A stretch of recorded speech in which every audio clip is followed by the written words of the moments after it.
Alrighty. Once again, we have another piecewise function. This time we have 3 functions. This is going to be fun. So let's set up our t-charts. Let's see, we have one for 3x. We can just do them one at a time. We'll have x and y. Now, this one only has x is less than or equal to 2. So it's less than or equal to 2. That means one of my values will be 2. However, the other one has to be less than. Well, what's less than 2? Well, there's a lot of numbers less than 2. I could pick 1, I could pick 0, I could really do anything I'd like. I'll just pick 1. So I'll have 1 and 2. Now, I know on the 2 it's going to be a closed circle because it's less than or equal to. But on the 1, well, that's not a point that it stops at. It just keeps going. It can go to 0, it can go to -1, and so on. It keeps going. So how do we represent something that keeps going? We draw an arrow. So that's how that one's going to look on our graph. You'll see it there in just a second. Let's find our y values. When I plug 1 in for x, I get 1 times 3 is 3. When I plug 2 in for x, I get 6. Excellent. Let's plot these points because we love plotting points. Well, if I have 1, 3, I'm going to have 1 for x, 3 for y. That goes right here.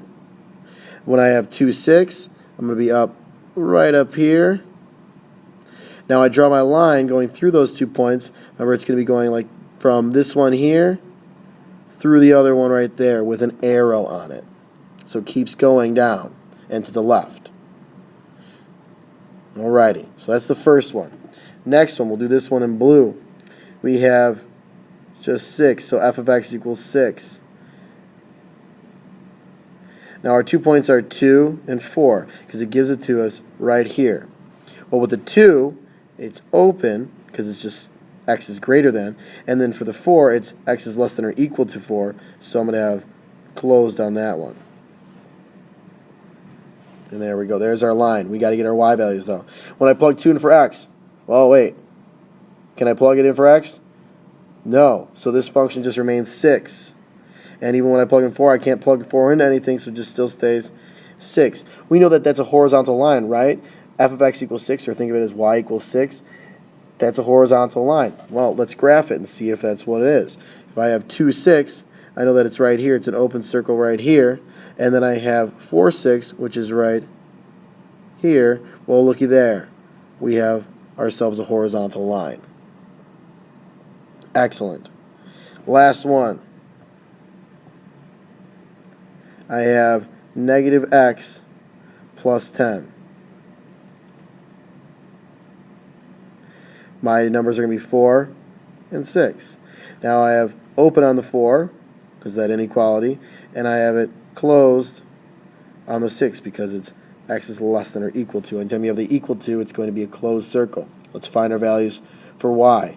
If I plug in 4, negative 4 plus 10 gives me 6. Plug in 6, negative 6 plus 10 gives me 4. That's just a coincidence that they're flip-flopped of one another. Coincidences do happen. It's not like an always. It's always going to happen this way. That's just a coincidence. So if I have 4, 6, and I have a open circle there, and then I have a closed circle on 6, 4, so that'd be right here. Connect the dots. There is my piecewise function, all nice and colorful so we can see each different one. Wow, that is awesome. Nothing I'd rather do on like a Friday or Saturday night than piecewise functions. It's something that I always have loved to do.